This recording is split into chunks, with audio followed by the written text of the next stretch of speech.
അപ്പം എല്ലാവർക്കും നമസ്കാരം. ഞാൻ ടെന്നി. ഇന്ന് ഇവിടെ ഞങ്ങൾക്ക് 2 ദിവസം അടുപ്പിച്ച് അവധി കിട്ടിയ കാരണം കൊണ്ട് ഒരുപാട് പെൻഡിങ് കിടക്കുന്ന കുറേ കാര്യങ്ങളെക്കുറിച്ചൊന്ന് ചെയ്യാമെന്ന് കരുതി. അപ്പം അതിനകത്തെ ഏറ്റവും പ്രധാനപ്പെട്ട ഒരു കാര്യമായിട്ട് എനിക്ക് തോന്നിയത് നമ്മുടെ നാട്ടിലെ സ്കൂളുകളിലുള്ള രാഷ്ട്രീയം. വൺ ബൈ വൺ ആയിട്ട് ഞാൻ പിടിക്കാം. ആദ്യത്തെ കാര്യം, സ്കൂളുകളിലെ രാഷ്ട്രീയമാണ്. അത് അവസാനിപ്പിക്കേണ്ട കാലം കഴിഞ്ഞു. സ്കൂളുകളിലൊക്കെ രാഷ്ട്രീയം കൊണ്ട് നടക്കാനായിട്ട് അനുവദിച്ചുകൂടാ. അത് നിങ്ങൾ പുറത്തുള്ള സ്കൂളുകളും കോളേജുകളും കണ്ടു കഴിയുമ്പോഴും മനസ്സിലാക്കി കഴിയുമ്പോഴാണ് നിങ്ങൾക്കത് മനസ്സിലാവാം. ഞാനിവിടെ US ഇവിടെ സ്കൂൾ സ്റ്റാർട്ട് ചെയ്യുന്ന സമയത്ത് ഹൈസ്കൂളും മിഡിൽ സ്കൂളും എലമെൻ്ററി സ്കൂളിൻ്റെ മുമ്പിൽ വരെ ഓരോ പോലീസ് വണ്ടി വരും. അത് ചിലപ്പോൾ ഹൈസ്കൂളിനെ സംബന്ധിച്ചിടത്തോളം ഒന്നല്ല, ചിലപ്പോൾ 2 വരും. അത് വേറെ എന്തെങ്കിലും ഇഷ്യൂസോ എന്തെങ്കിലും ഉണ്ടെങ്കിൽ 2-3 പോലീസ് വണ്ടി വരെ വന്നേക്കും. അതിനകത്ത് ഹൈസ്കൂളിൻ്റെ മുന്നിൽ ഒരു പോലീസ് വണ്ടി, മിക്ക സമയങ്ങളിലും ഒരു പോലീസുകാരൻ അവിടെ ഉണ്ടാവും. അപ്പോൾ ഇവിടെ പോലീസ് ഇതിനകത്തേക്ക് കയറണതോ അല്ലെങ്കിൽ അങ്ങനത്തെ കാര്യങ്ങൾക്ക് യാതൊരു റെസ്ട്രിക്ഷനും ഇല്ല. അതിന് 2-3 കാരണങ്ങളാണ്. ഒന്ന് പോലീസ് സംവിധാനം എന്ന് പറയുന്നത് ഇവിടുത്തെ സിറ്റിയുടെയാണ് സ്കൂള്. സിറ്റിയിലെ അംഗങ്ങൾക്ക് വേണ്ടിയിട്ടുള്ളതാണ് സിറ്റിയുടെ എല്ലാ കാര്യങ്ങളും.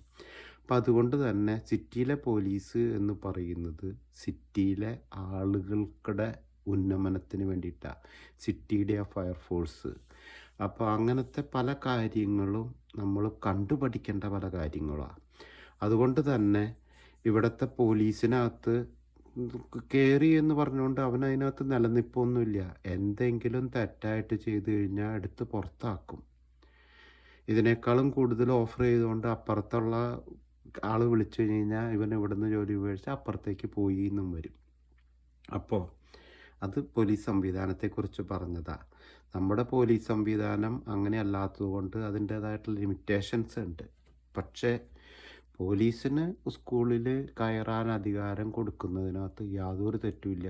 സ്കൂളിലെ പ്രത്യേകിച്ചും ഡ്രഗ് റിലേറ്റഡ് ആയിട്ടുള്ള കാര്യങ്ങളെയൊക്കെ കൺട്രോൾ ചെയ്യണമെങ്കിൽ പോലീസ് വേണം. രണ്ടാമത്തത്, കോളേജ് ലെവലിലേക്ക് വന്നു കഴിഞ്ഞാൽ ഓരോ കോളേജും പ്രൈവറ്റ് കോളേജുകളാണ്, ഒക്കെ നമ്മൾ പൈസ കൊടുത്താൽ പഠിക്കണേ. നാട്ടിലത്തെ പോലെ ഗവൺമെൻറ് പൈസ ചിലവ് ചെയ്തിട്ട് പിള്ളേർ വെറുതെ വന്നു പോയി അവിടെ വന്ന് റാഗിങ്ങിനും ഇതിനും വേണ്ടി നടക്കലല്ല. ഇവിടെ പഠിക്കാൻ പോകുന്നവൻ അവനവൻ തന്നെയോ അല്ലെങ്കിൽ അവൻ്റെ കാരണന്മാരോ പൈസ ഉണ്ടാക്കി അധ്വാനിച്ച് അവൻ ലോൺ എടുത്ത് പഠിക്കണതാണ്. അതുകൊണ്ട് തന്നെ അവനവിടെ ലിമിറ്റേഷൻ ഉണ്ട്. പിന്നെ അവിടെ വരാവുന്ന സാധനം ഡ്രഗോ അങ്ങനത്തെ എന്തെങ്കിലും ആണ്. അതിനെ ലിമിറ്റ് ചെയ്യാൻ വേണ്ടിയിട്ടാണ് അതിന് കോളേജിൻ്റെ പോലീസ് ഉണ്ട്, അവരാണത് കൺട്രോൾ ചെയ്യുന്നത്. ഒരു കോളേജിലും ഒരു സ്കൂളിലും രാഷ്ട്രീയമില്ല. അവിടെ ഇലക്ഷനുണ്ട്, സ്റ്റുഡൻസ് യൂണിയൻ ഉണ്ട്, അതൊക്കെ വിത്തൗട്ട് എനി രാഷ്ട്രീയമാണ്. അതാവാം അവർക്ക് ആ ജനാധിപത്യത്തെക്കുറിച്ചുള്ള ബോധ്യം ഉണ്ടാവാനായിട്ട്. ഒരിക്കലും ഒരു രാഷ്ട്രീയ പാർട്ടിയുടെയും ചട്ടുവങ്ങളല്ല ഒരു വിദ്യാർത്ഥിനെയും ഒരു കാര്യത്തിനും ഇവിടെ അങ്ങനെ ഇറക്കാൻ കഴിയില്ല. അപ്പം അതുകൊണ്ട് തന്നെ അങ്ങനത്തെ ചില കാര്യങ്ങൾ നമ്മൾ ഫോളോ ചെയ്യേണ്ട കാലം അതിക്രമിച്ചിരിക്കുന്നു. ഇന്ന് നാട്ടിൽ SFI കാട്ടിക്കൂട്ടുന്നത്, ആ ഒരു പയ്യനെ കൊന്ന് തള്ളിയ സംഭവം, പട്ടിണിക്കിട്ട് തല്ലിക്കൊന്നിട്ട് അത് കേസ് എന്തായി? ഒന്നും ആയില്ല. അതുപോലെ തന്നെ ഇപ്പോൾ ഈ നഴ്സിംഗ് സ്കൂളിൽ നടന്ന സംഭവം, നിർബന്ധമായിട്ടും സ്കൂളുകളിൽ രാഷ്ട്രീയം ഉപേക്ഷിക്കേണ്ട സമയം കഴിഞ്ഞു. അതേക്കുറിച്ച് രാഷ്ട്രീയ പാർട്ടികളും സാധാരണ ജനവും ചിന്തിക്കേണ്ട കാലം കഴിഞ്ഞു. ഒരാളും അതിലൂടെയല്ല രാഷ്ട്രീയം പഠിച്ചു വളരേണ്ടത്. രാഷ്ട്രീയം അവൻ പുറമെ നിന്ന് കണ്ട് വളരണം. അവൻ പഠിക്കുന്ന സമയത്ത് അവനത് ചെയ്യാൻ വേണ്ടിയിട്ടാണ് സ്റ്റുഡൻസ് യൂണിയനും അങ്ങനത്തേതായിട്ടുള്ള ആ സെറ്റപ്പ് അവിടെ ഉണ്ടാക്കി കൊടുക്കുന്നത്. അവിടെ ഇലക്ഷൻ നടക്കും, ഇലക്ഷനിൽ ജയിച്ച ആൾ ഭാരവാഹിയാവും. അത് അങ്ങനെ ഒരു സെക്ഷൻ ഉണ്ട്. പക്ഷെ there is not any under control of any political party. അത് നിർബന്ധമായിട്ടും വേണം. രണ്ടാമത്തത്, സ്കൂളുകളിൽ ഡ്രഗോ അല്ലെങ്കിൽ ഇങ്ങനത്തെ ആക്ടിവിറ്റീസ്, സമരങ്ങളോ ഇങ്ങനത്തെ ഒരു ആക്ടിവിറ്റീസും അലൗഡ് ആവരുത്. അതിന് പോലീസ് സ്ട്രിക്റ്റായിട്ട് അതിനകത്ത് ഇടപെടേണ്ടി വരും. അത് ഇടപെടുത്തണം. അതിന് പോലീസ് സേനയെ വളർത്തണം. ഇത് ആദ്യത്തിൽ പോലീസല്ല, നമുക്ക് നമ്മുടേതായിട്ടുള്ള സിസ്റ്റത്തിൽ കൂടെ എങ്ങനെ അതിനെ കൺട്രോൾ ചെയ്യാമെന്ന് ആലോചിക്കാം. പക്ഷേ ഇത് നിർബന്ധമായിട്ടുള്ള കാര്യമാണ് യൂണിയൻ എന്നുള്ളത്. അത് സ്കൂളിനെ സംബന്ധിച്ച്. ഇനി അടുത്തത്, ഞാനിവിടെ പോസ്റ്റൽ സർവീസിലാണ് വർക്ക് ചെയ്യുന്നത്. ഞങ്ങൾക്ക് യൂണിയനുണ്ട്. യൂണിയന് സ്ഥിരമായിട്ടുള്ള പൈസയും വരിസംഖ്യയും കാര്യങ്ങളും ഒക്കെ ഉണ്ട്. യൂണിയൻ ഇലക്ഷനുണ്ട്. അതും കൂടുതലും ഇതുപോലെ ഒരു രാഷ്ട്രീയ പാർട്ടിയുടെ ബേസൊന്നുമല്ല. പാനലുണ്ടാവും, മത്സരിക്കാനായിട്ട് 2 ടീം ഉണ്ടാവും. ആവശ്യമുള്ള ആളെ തിരഞ്ഞെടുക്കും. അവർ ഇതിനു വേണ്ടി വർക്ക് ചെയ്യും. ഒരിക്കലും ഒരു പാർട്ടിക്ക് വേണ്ടിയിട്ടുള്ളതല്ല ട്രേഡ് യൂണിയൻ. ഒരു ട്രേഡ് യൂണിയൻ നേതാവും പുറത്തുനിന്നില്ല. ഞങ്ങൾ പോസ്റ്റൽ സർവീസിനകത്ത് തന്നെ ഒരുപാട് യൂണിയനുകളുണ്ട്. കാരണം റൂറൽ വർക്ക് ചെയ്യുന്ന പോസ്റ്റൽ കരിയേഴ്സിന് വേറെ യൂണിയനുണ്ട്, ക്ലർക്സിന് വേറെ യൂണിയനുണ്ട്, പോസ്റ്റ് മാസ്റ്റേഴ്സിന് വേറെയുണ്ട്,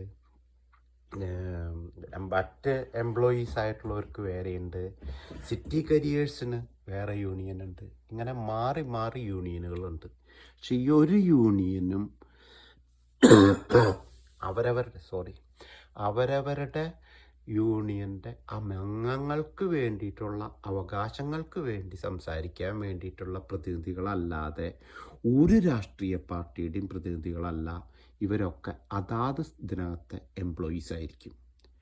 ആ ഒരു സിസ്റ്റം നാട്ടിൽ വളരേണ്ട കാലം പണ്ടേ അതിക്രമിച്ചു കഴിഞ്ഞു.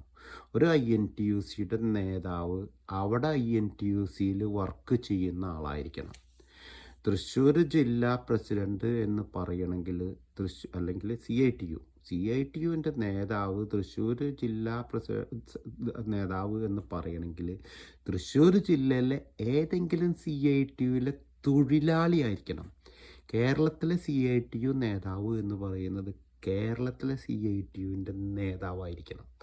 വർക്ക് ചെയ്യുന്ന ഒരു എംപ്ലോയി ആയിരിക്കണം. ആ ഒരു സ്ഥലത്തിലേക്ക് നമ്മൾ മാറണം. അപ്പോൾ അവൻ്റെ അവകാശത്തിന് വേണ്ടിയായിരിക്കും അവൻ ചോദിക്കുക, രാഷ്ട്രീയ അവകാശങ്ങൾക്ക് വേണ്ടിയിട്ടല്ല. ഒരു കാരണവശാലും ഈ INTUC CITU ഇങ്ങനത്തെ ഒരു സിസ്റ്റം ഫോളോ ചെയ്യരുത്. അവിടെയും രാഷ്ട്രീയം അവസാനിപ്പിക്കണം. തൊഴിലാളി യൂണിയൻ തൊഴിലാളിക്ക് ബെനിഫിറ്റ് ഉണ്ടാവാനാണ്. അത് ഒറ്റ യൂണിയനേ ഉള്ളൂ. അവിടെ എലക്ഷൻ വരുന്നത് വ്യത്യസ്ത അഭിപ്രായങ്ങളും വ്യത്യസ്തമായിട്ടുള്ള ആളുകളും ഉണ്ടാവും. അവരിൽ ആരെ സെലക്ട് ചെയ്യും? അവൻ വർക്ക് ചെയ്യുന്നത് ആ തൊഴിലാളി യൂണിയന് വേണ്ടിയിട്ടായിരിക്കണം. അതുപോലെ തന്നെ ഒഴിവാക്കപ്പെടേണ്ട ഒരു സാധനമാണ് പോലീസിൻ്റെ യൂണിയൻ. പോലീസിൻ്റെ യൂണിയനോ പോലീസിൻ്റെതായിട്ടുള്ള സംവിധാനങ്ങളോ ഒരു കാരണവശാലും രാഷ്ട്രീയമായിട്ട് ഇടപെടാൻ പാടില്ല. അവർക്ക് യൂണിയൻ ആവാം, അവരുടെ അവകാശങ്ങളോ അവരുടെ കാര്യങ്ങൾക്കോ വേണ്ടി സംസാരിക്കാം. പക്ഷേ അവർക്ക് ഒരു കാരണവശാലും അത് ഒരു ഫോഴ്സാണ്. ഫോഴ്സിന് ഒരു കാരണവശാലും ഒരു സമരമോ അങ്ങനത്തേതായിട്ടുള്ള ഒരു കാരണങ്ങളായിട്ട് മുന്നോട്ട് പോകാൻ പറ്റില്ല. ഒരു ഇൻഫ്ലുവൻസ്ഡ് സാധനമായിട്ട് അത് മാറരുത്. അത് പോലീസിനെ സംബന്ധിച്ചിടത്തോളം പോലീസ് 100% അണ്ടർ ഗവൺമെൻറ് കൺട്രോൾ ആയിട്ടുള്ള യൂണിയനെ പാടുള്ളൂ. ഒരിക്കലും അത് രാഷ്ട്രീയ യൂണിയനുകളാവരുത്. മറ്റുള്ള എല്ലാ തൊഴിലാളി മേഖലകളിലും രാഷ്ട്രീയ യൂണിയനുകളെ മുഴുവനായിട്ടും ഇല്ലാതെയാക്കിയിട്ട് തൊഴിലാളി യൂണിയനായിട്ട് അത് നിൽക്കാൻ പറ്റണം. സ്റ്റുഡൻസിനെ സംബന്ധിച്ചിടത്തോളം ഒരിക്കലും ഒരു രാഷ്ട്രീയ യൂണിയൻ ഉണ്ടാവാൻ പാടില്ല. അത് ഏറ്റവും ആദ്യം അവസാനിപ്പിക്കണം. ഇതിന് തയ്യാറുള്ള, ഇതിന് താല്പര്യമുള്ള ജനപ്രതിനിധികളെ ആയിരിക്കണം നമ്മൾ ഓരോ സ്ഥലത്തും തിരഞ്ഞെടുക്കേണ്ടത്. നമ്മുടെ പഞ്ചായത്തിലേക്ക്, നമ്മുടെ വാർഡിൽ നിന്ന് തിരഞ്ഞെടുക്കണത് ഇതിന് ഏതൊക്കെ കാര്യങ്ങൾക്ക് സപ്പോർട്ടഡ് ആയിട്ടുള്ള മനുഷ്യനാണ് എന്ന് വിളിച്ചു നിർത്തി ചോദിച്ച് അതിന് മുന്നോട്ട് പോകാൻ പറ്റുന്ന ആളായിരിക്കണം. നമ്മുടെ MLA, നമ്മുടെ MP ആയിട്ട് വരുന്ന ആൾ നമ്മളുടെ ഈ വക കാര്യങ്ങളെ സപ്പോർട്ട് ചെയ്യുന്നതിനകത്ത് എത്ര ഉണ്ട് എന്ന് നമുക്ക് ചോദിച്ച് അറിഞ്ഞ് മുന്നോട്ട് പോകാൻ പറ്റണം. അതുകൊണ്ട് എൻ്റെ അഭിപ്രായത്തിനകത്ത് ഈ ഒരു കാര്യത്തിൽ ഇത് തുടക്കത്തെ സ്റ്റെപ്പ് സ്റ്റുഡൻസിനെയാണ്. സ്റ്റുഡൻസിന് ഒരു കാരണവശാലും പാടില്ല എന്നുള്ളത്. രണ്ടാമത്തെ ഒരു കാര്യമാണ്, ഇവിടെ അമേരിക്കൻ യൂണിവേഴ്സിറ്റിയിൽ പഠിച്ച ഒരാൾ എവിടെ വേണമെങ്കിലും ലോകത്ത് പോയി ജോലി ചെയ്താലും ഇവിടുത്തെ ഗവൺമെൻറ്റിനൊന്നും പറയാനില്ല. കാരണം എന്താണെന്ന് വെച്ച് കഴിഞ്ഞാൽ അവൻ്റെ കയ്യിൽ നിന്ന് സ്വന്തം കാശ് മുടക്കി അവൻ കടമെടുത്ത് അവൻ നന്നായി പഠിച്ചിരുന്നു, അവൻ എന്തെങ്കിലും സ്കോളർഷിപ്പോ എന്തെങ്കിലും കിട്ടിയെന്നുള്ളത് ഒഴിച്ചാൽ ബാക്കിയുള്ളത് മുഴുവൻ അവൻ്റെ അധ്വാനത്തിൻ്റെ ഫലം കൊടുത്തിട്ട് തന്നെ അവൻ നേടിയെടുത്ത ബിരുദമാണ്. നാട്ടിലുള്ള കോളേജുകൾ അങ്ങനെയല്ല. നാട്ടിലെ നല്ല പ്രോഡക്റ്റ്സ് ആയിട്ടുള്ളവർ നമ്മൾ തിരഞ്ഞെടുത്ത് നന്നായി ഇത് ചെയ്ത ഡോക്ടേഴ്സ്, എൻജിനീയേഴ്സ് ഇവരൊക്കെ പുറത്തേക്ക് കടന്നു പോകുമ്പോൾ അതിന് നമ്മൾ റെസ്ട്രിക്ഷൻ വെക്കണം. നാടിന് വേണ്ടിയിട്ട് ചുരുങ്ങിയത് 5 കൊല്ലെങ്കിലും ജോലി ചെയ്യാതെ അതിനു മുമ്പ് പോകുന്നുണ്ടെങ്കിൽ ഇവർക്ക് വേണ്ടിയിട്ട് ഗവൺമെൻറ് ഈടാക്കിയ പണം തിരിച്ചു പിടിക്കാനുള്ള സംവിധാനം ഉണ്ടാവണം. ഒരു കോളേജുകളും ഫ്രീ ആയിട്ട് ഗവൺമെൻറ്റിൻ്റെ അണ്ടറിൽ വേണ്ട കാര്യമില്ല. കോളേജുകളൊക്കെ പഠിക്കാൻ സ്റ്റുഡൻസിന് ലോൺ കൊടുക്കുക, സ്റ്റുഡൻസ് ലോൺ എടുക്കുക, സ്റ്റുഡൻസ് പഠിക്കുക. ആ അവസ്ഥയിലേക്ക് നമ്മൾ മാറണം. അങ്ങനെ മാറിക്കഴിയുമ്പോൾ പഠിക്കുന്ന ആൾക്ക് പഠിക്കണം എന്ന് തോന്നും. അവിടെ അവന് രാഷ്ട്രീയം കളിക്കണം എന്ന് തോന്നില്ല. ആ അവസ്ഥയിലേക്ക് അവനെ മാറ്റണം. അതുകൊണ്ട് നമ്മൾ നമ്മുടെ വിദ്യാർത്ഥികളെ, നമ്മുടെ മക്കളെ എങ്ങനെ വളർത്തി വലുതാക്കണമെന്ന്, അടുത്ത ഒരു ഭാവി തലമുറ എങ്ങനെ വാർത്തെടുക്കണമെന്ന് ചിന്തിക്കുമ്പോൾ ഏറ്റവും ആദ്യത്തെ സ്റ്റെപ്പാണ് വിദ്യാർത്ഥികളിൽ നിന്ന് രാഷ്ട്രീയത്തെ പൂർണ്ണമായിട്ടും തുടച്ചു നീക്കുക എന്നുള്ളത്. ഇതെൻ്റെ അഭിപ്രായമാണ്. നിങ്ങൾക്കിതിനോട് സഹകരിക്കാമെങ്കിൽ, നിങ്ങൾക്കിത് താല്പര്യമായിട്ടും നല്ലതായിട്ടും തോന്നുന്നുവെങ്കിൽ നിങ്ങളിത് ഷെയർ ചെയ്യുക, കമൻറ്റ് ചെയ്യുക, ലൈക്ക് ചെയ്യുക. അപ്പോൾ എല്ലാവർക്കും നന്ദി, നമസ്കാരം.